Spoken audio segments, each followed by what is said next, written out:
Olá para todos e sejam bem-vindos novamente ao canal.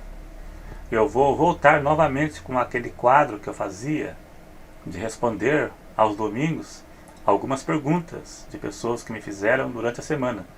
8 perguntas, 10 ou quem sabe até mais da próxima vez.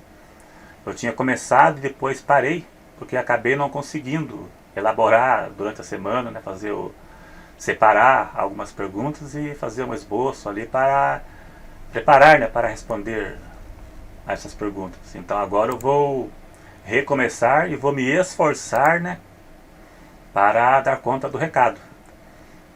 Você que quer fazer uma pergunta, né, pode fazer.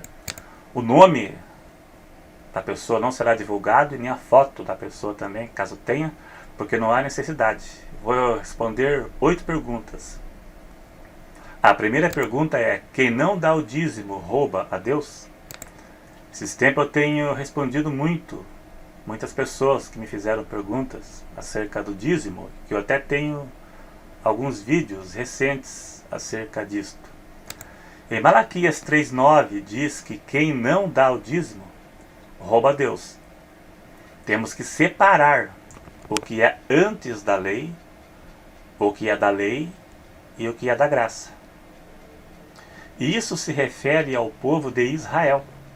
O dízimo era obrigatório para eles sob pena de maldição. O dízimo antes de Moisés era voluntário. Jacó fez um voto que se Deus o abençoasse, se Deus o guardasse na sua viagem, ele daria o dízimo. Gênesis capítulo 28, verso 20 até o 22. Então, era dado como gratidão.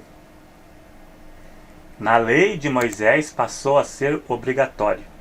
Quem não desse poderia ser amaldiçoado, conforme o verso 9. No Novo Testamento não existe nenhuma ordenança acerca de dízimos. O dízimo hoje é voluntário e dado como gratidão, mas não sob pena de maldição, e nem como forma de comprar milagres, como muitos pastores alegam por aí. Quanto mais você der, mais você recebe. Então quem é a favor de dar o dízimo vai dar como gratidão, ou acha que a igreja tem necessidade e está dando para ajudar a igreja, mas não como uma obrigação como foi no Antigo Testamento. O que alcançamos de Deus é pela graça e não comprado, como forma de barganha com Deus, como ensinam por aí. A maneira correta de contribuir no Novo Testamento foi escrita por Paulo. 2 Coríntios, capítulo 9, verso 7. Cada um contribua segundo o que propor no seu coração, não com tristeza ou por necessidade, porque Deus ama o que dá com alegria.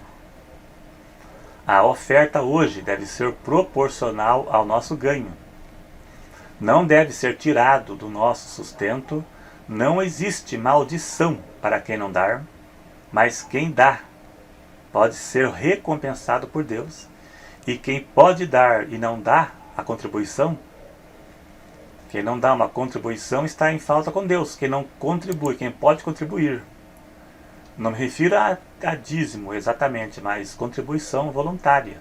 Quem tem condições financeiras e vê a necessidade da igreja, o dinheiro realmente está indo para a obra, né? Não está sendo tirado proveito para pastores e outros, né? Então a pessoa poderia dar. Quem não dá, podemos até dizer que está em falta com Deus, né? Mas cabe ver se realmente está indo para a obra de Deus e não para enriquecimento ou para pagar salário alto de pastores e líderes, como vemos por aí, onde parte do dinheiro fica para benefício deles, e isso tem de sobra. As ofertas no Novo Testamento era para a obra de Deus e ajudar os necessitados. Em Mateus 23, verso 23, Jesus aprovou o dízimo dos fariseus, mas eles ainda estavam sob a lei. A lei encerrou na morte de Cristo. Após isso, não vemos nenhuma referência clara acerca do dízimo. Apenas passagens que alguns interpretam como se falasse do dízimo, mas não é prova suficiente. Então o dízimo não é bíblico no Novo Testamento. Agora a outra pergunta que a pessoa fez é: o que significa ai das grávidas, daquelas que amamentam? Está citada em Mateus 24, 19. Este texto, ai das grávidas e das que amamentam, orai para que a vossa fuga não aconteça no sábado. Alguns associam isto à destruição de Jerusalém, que aconteceu no ano 70, depois de Cristo. Em partes tem sentido. Quando diz para que orem, para que a vossa fuga não aconteça no sábado e no inverno. E quem estiver sobre o telhado não desça para buscar alguma coisa. Mas por outro lado, o verso 21 diz que haverá tão grande aflição como nunca houve desde o princípio do mundo. Aqui se refere à grande tribulação, onde haverá o maior sofrimento da história humana. Então as grávidas e as que amamentam também sofrerão por causa das suas condições físicas durante a grande tribulação. Pelo menos a partir do verso 21 ao 28, está totalmente relacionado à grande tribulação, no meu ver. Na Bíblia de Estudo Pentecostal, o comentarista disse que do verso 15 ao 28, trata-se da grande tribulação. Os que dizem que onde diz ai das grávidas e das que amamentam se refere à invasão de Jerusalém, são estudiosos e não a Bíblia. Agora a terceira pergunta: uma pessoa me diz que de tanto pecar, ela acha que não tem mais perdão. Ela acha que blasfemou contra o Espírito Santo. Todo pecado é blasfêmia contra o Espírito Santo, pois o entristece. Blasfêmia é insultar, seja divindades ou qualquer outra coisa.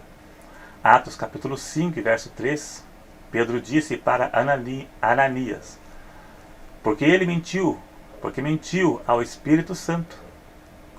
Pecado contra o Espírito Santo, como pecado imperdoável, não se refere a um ato cometido, mas um estado pecaminoso de um coração endurecido, onde a pessoa não reconhece mais que está em pecado, como foi no caso dos fariseus, em Mateus 12. Não existe pecado específico que se caracterize blasfêmia sem perdão, o pecado para a morte. Você não cometeu esse pecado, você precisa ser liberto do pecado. A prova que a pessoa não cometeu o pecado imperdoável é o arrependimento, pois é o Espírito Santo quem convence a pessoa do pecado. João capítulo 16, verso 8. Uma pessoa neste estado nem reconhece que está pecando, como foi no caso dos fariseus. A mente já está depravada. Ela não reconhece que está em pecado. Agora a quarta pergunta: uma pessoa me disse que ela frequenta uma igreja e duvida de certas revelações. Ela não acredita em todas as revelações que ela vê, que ela ouve na igreja. Duvidar de certas revelações não é errado, ou pecado, e nem pecado, até certo ponto. A Bíblia manda provar os espíritos. 1 João 4:1. Não creiais em todo espírito, mas provai se os espíritos são de Deus. Provar significa ver se está em conformidade com a Bíblia. Paulo disse: fale 2 ou 3 profetas e os outros julguem. 1 Coríntios 14, 29. A Bíblia manda julgar.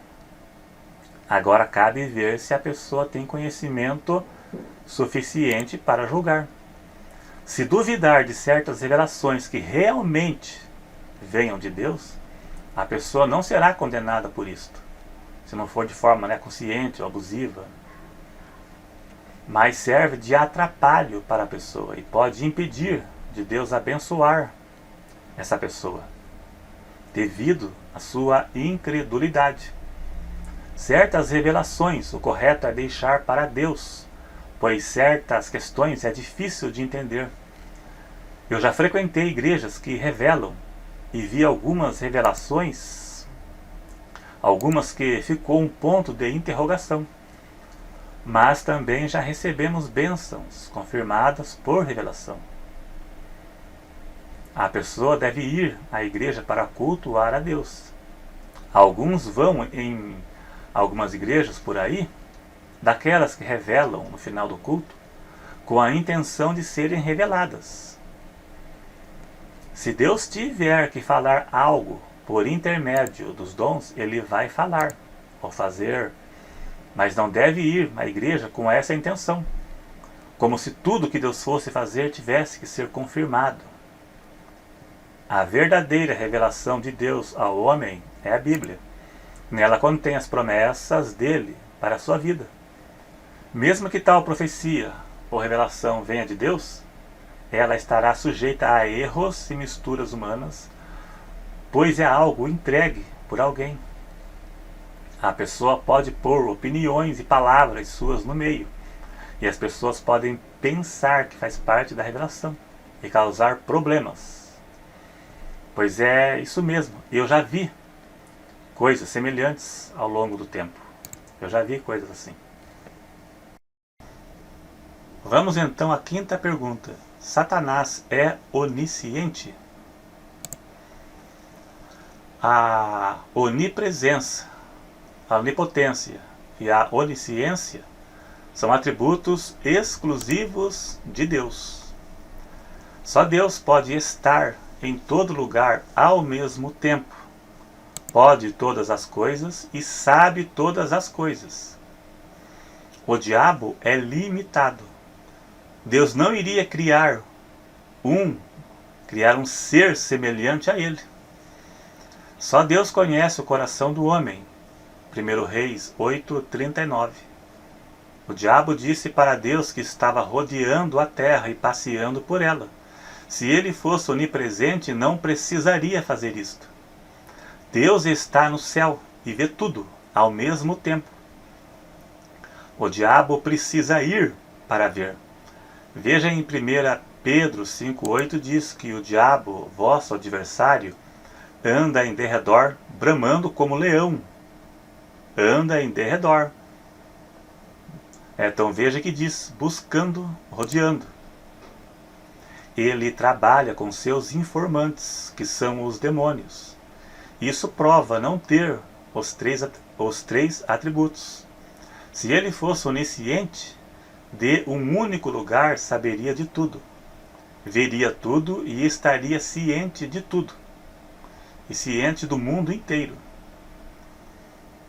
Agora a sexta pergunta, se Deus gosta de animais, então por que ele fez inferior aos homens? E por que os homens os maltratam? Deus fez o homem superior aos animais e os deu a responsabilidade de cuidá-los. Gênesis capítulo 1 e verso 26. Superior não significa maltratar, mas cuidar. Deus se compadeceu dos animais da cidade de Nínive. Jonas 4 e verso 11. Deus chama de ímpios os que maltratam os animais. Provérbios capítulo 12 e verso 10. Deus entregou ao homem a responsabilidade sobre os animais, sobre o planeta, sobre as crianças, sobre os idosos. Contudo, vemos maus tratos a crianças, aos idosos, aos animais e ao planeta, onde essas pessoas irão dar conta diante de Deus. Deus destruirá os que destroem a natureza. Apocalipse 11, verso 18. No tempo de Deus, todas essas pessoas serão castigadas. Então é isso aí então. Agora a sétima pergunta. Uma pessoa me perguntou assim, irmão, o que a Bíblia diz sobre o castigo? Vemos no Antigo Testamento que Deus castigava algumas pessoas por desobedecer. E na Nova Aliança ainda existe esse tipo de castigo? Deus ainda castiga no Novo Testamento? A Bíblia diz que Deus repreende e castiga todos quanto Ele ama. Isso serve tanto para o Velho quanto para o Novo Testamento. Deus sempre teve seus meios para tratar com o ser humano. Deus tem seus meios para tratar com os ímpios que nunca conheceram o Evangelho e tem seus meios para tratar com os crentes desobedientes. Veja que Deus tratou com Saul enviando um espírito maligno para o assombrar. 1 Samuel 16:14. Paulo entregou um rapaz da igreja de Corinto às influências do diabo para que fosse salvo pelo sofrimento. 1 Coríntios 5, verso 1 ao 5. Vemos uma semelhança nesses dois casos. Temos a certeza que o pecado não ficará impune para sempre. Deus tem seus meios de tratar com o pecado da humanidade. Deus pode lançar um tropeço na vida de alguém para que pelo sofrimento venha a arrepender-se. Podemos crer que a maioria dos que conhecem o Evangelho vieram pelo sofrimento. Podemos crer que Deus permite até mesmo o diabo tocar na pessoa para que pelo sofrimento a pessoa venha a se arrepender de seus pecados. Certas pessoas Deus abandona para fazer coisas que não convêm, como desonrarem seus corpos, como o pecado da promiscuidade. Romanos 1, verso 24 e verso 28. E chegará o dia da grande tribulação, onde acontecerá o maior juízo de Deus sobre os homens ímpios, desde o princípio da humanidade. Mateus capítulo 24 e verso 21. Então temos a certeza que o pecado não ficará impune. Os ímpios e os crentes desobedientes serão condenados a seu tempo. Provérbios 9, 17 diz: os ímpios serão lançados no inferno e todas as nações que se esquecem de Deus. Deus condenará os ímpios e as pessoas que abandonaram o Evangelho. O profeta Isaías disse: deixe o ímpio o seu caminho e converta ao Senhor enquanto é tempo. Tanto o ímpio quanto o crente que vive no pecado e os desviados estão sujeitos ao juízo de Deus aqui na terra e, se não se arrependerem, ao castigo eterno. Então, de modo geral, todos que vivem no pecado serão condenados no juízo final se não largarem suas práticas pecaminosas e vierem ao Evangelho. Então vamos à última pergunta. A pessoa perguntou se as crianças serão arrebatadas. Podemos ter a certeza que as crianças serão arrebatadas e as que estiverem mortas na volta de Cristo irão ressuscitar. A criança vive na condição de inocência moral, por isso tem a salvação garantida. Davi disse quando morreu seu filho, ele disse que ela não voltaria, mas ele iria até ela. 2 Samuel 12, 23. Davi tinha a certeza que ela estava no céu. A criança é inocente até alcançar certa idade, onde alcançará certa maturidade e conhecimento do certo e do errado. Um adolescente que tem relação íntima com a namorada, ambos não são mais inocentes e irão responder diante de Deus, pois estão cometendo práticas pecaminosas de forma consciente. Ainda que não admitam que estão pecando, ou não entendam sobre isso, não são inocentes perante Deus. Paulo disse que são pessoas que não se importaram de ter o conhecimento de Deus. E algumas Deus a entregou a um sentimento perverso para fazerem coisas que não convêm, para desonrarem seus corpos entre si, cometendo pecados da carne, atraindo para si condenação eterna, caso não se arrependam. Se arrepender, Deus perdoará com certeza. Romanos capítulo 1, verso 24 ao 28. Quem não conhece é só ler. Quando a pessoa alcança certa maturidade, ela deverá confessar seus pecados a Deus e segui-lo, sob pena de condenação eterna. A pessoa nasce com a natureza pecaminosa herdada de Adão, que irá se desenvolver conforme alcança a maturidade. Depois disso, deverá confessar diante de Deus para ser salva. O culpado, Deus não tem por inocente. Quem vive no pecado não será salvo, e nem haverá uma segunda chance após a morte. Hebreus 9, 27. Após a morte segue-se o juízo. Pois Deus tratará essa pessoa como alguém que não teve interesse em conhecer a verdade. Por isso, quem vive no pecado, seja adolescente, adulto, não será perdoado por Deus após a morte, e não será tido como inocente, porque não se importou em ter o conhecimento de Deus. Ainda mais hoje com a internet, com a mídia, aí a pessoa pensa, se dizem que isso é pecado, eu vou pesquisar, eu vou perguntar. Se a pessoa vive no pecado, porque não tem interesse nenhum. Não tem interesse. Então é isso aí então. Obrigado a todos que assistiu o vídeo. E você que está sempre assistindo também, obrigado.